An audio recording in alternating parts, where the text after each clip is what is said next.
There's so much more to his story, and I think that's where we're going to start off today. Not everybody knows that he actually used to hate playing tennis, and it was something that was encouraged by his father, pressure to be number one, pressure to be the best at the game, and his definition of success that actually kept him at the game for a very long time before he reached number one. Andre, why don't you share with us your story and really how you got into the world of tennis? Yeah, well, first of all, thank you for having me. It's great to be here in New Delhi, and thank you for staying up past my bedtime. That I really appreciate. But my hatred sort of for tennis that I disclosed, in my book when I was done, it kind of started with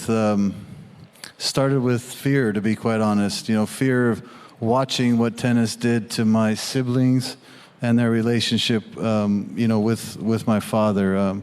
I was the youngest of four, and winning and losing really did dictate something very powerful in my life, and that was whether we were having dinner together as a family, whether we were happy or whether we were sort of in misery. So as the pressure sort of fell on my shoulders, I had a great deal of resentment towards what tennis was doing to us as a whole, and watching it and what it did to my siblings. And that frustration, that conflict of being so thought highly of by my father, so he was so proud of me, it was all those things, but it also meant the intensity of what he brought as well, and the pressure sort of fell on my shoulders, which as a youngster it's pretty hard to bear. And I think the greatest fear probably came in the ultimate expression of abandonment when he sent me away from home when I was 13, to move to a tennis academy. It's more like a military academy, and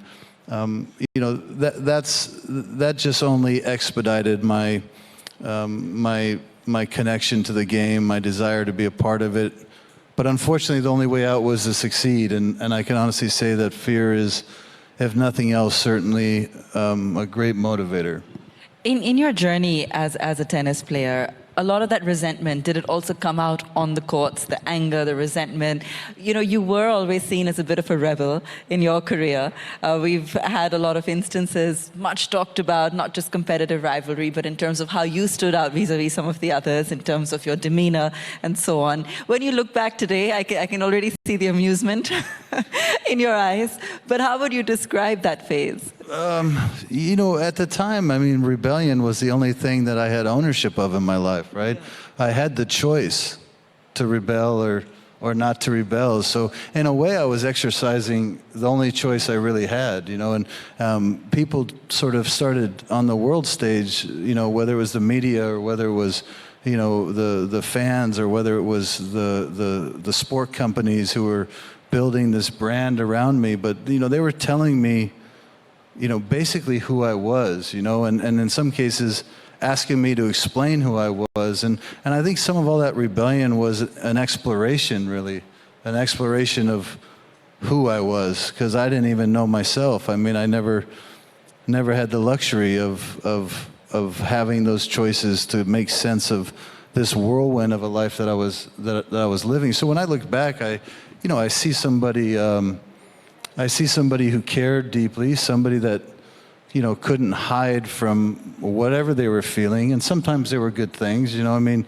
doesn't suck winning, right? It doesn't suck making money and changing your family's life and doing these sorts of things and holding up trophies. And, and sometimes, days came easier than others, but the disappointments I couldn't hide either. And the rebellion and the anger, sometimes I couldn't hide either, So if I was nothing if not authentic to what I was feeling, because for so long what I felt didn't really matter, and that was sort of what I was rebelling most against. And quite honestly, in hindsight, it's probably what made me connect mostly to what made others connect more to me than I would have ever anticipated, is because there was an unspoken authenticity to whatever it is I was going through. Living with your emotions on your sleeve. And, I felt like I suffered enough that I didn't care if people had more judgment, because nobody's going to judge me harder than I judge myself. That's how I kind of felt about it. But it created a lot of strong connections with the fans over the years, which was one of the hardest parts about saying goodbye, was saying goodbye to those that saw me through my ups and downs. But yeah, finishing number one in the world and feeling absolutely nothing was probably the start of what I thought was the end at the time. How does your mission or your aim to further the cause of education lead you to India, your partnership with Square Panda? What are you hoping to achieve with that? Well, what really got me to come to India was the food. So I'll start with that. But no, the spicy food? Or it's very spicy, actually. So one of the things that I realized in building all these schools for all these great operators is they all had the same pain point. They all had the same, stress level, and that's early childhood literacy and secondhand English language learning. And the reason why that's such a dramatic pain point is because 66% of our kids don't read fluently by the fourth grade. And once you cross that Rubicon of learning to read to learn, you go from trying to understand what it is you're reading from just a word perspective to actually processing content. So the trajectory of a child's life in education hinges dramatically on this inflection point. And that's why about 6 years ago, I helped start this little company called Square Panda. And Square Panda is based on the neuroscience that we actually really know, right? We know now by putting these little saltwater electro shower caps on anybody, how every individual brain works and how it works differently.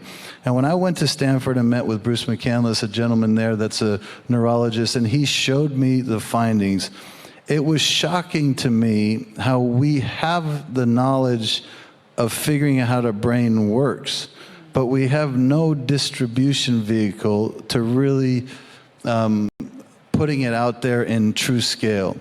So we built one hell of a team with a full commitment from certain investors, me being the first and largest, to put together a team that could create the power behind engaging kids in gamified activity that meet them in real time individually and intervening where they are in their process of learning a second language or learning how to read. And quite frankly, my complete overall inspiration is about the same thing that started me. It's shortening those lines. It's not having 3,000 kids on the waiting list. It's not having millions and millions of kids overlooked. This to me was the crucial part of it. So being here in India is, first of all, we're basically an Indian company. I mean, let's just, most of our employees are based right out of Mumbai. It is the greatest opportunity to have the greatest impact because the need is so great and what we do addresses such a significant part of the pain points that exist in the kids that aren't reached here. So that's a big inspiration for me to be down here. Today, how much of success is really a combination of drive versus hard work versus talent or luck? Well, luck means nothing if you're not prepared for it, right? I mean, let's call it like it is. There's not a company out there that is really successful that can't claim a level of luck along the way. But there's a lot of companies that don't exist that probably had plenty of luck they didn't recognize. So I think luck is a pretty small component of my certainly the journey of growth. You have to be nimble. You have to be persistent. You have to execute. And you have to execute on a daily basis, and you have to be able to make those adjustments. I mean, listen, this last year has been painful for the entire world, right? I mean, we've all been asked to make adjustments in our lives, and those of us that have made some of those adjustments have found some silver linings, and as hard as it's been sort of being separated from each other,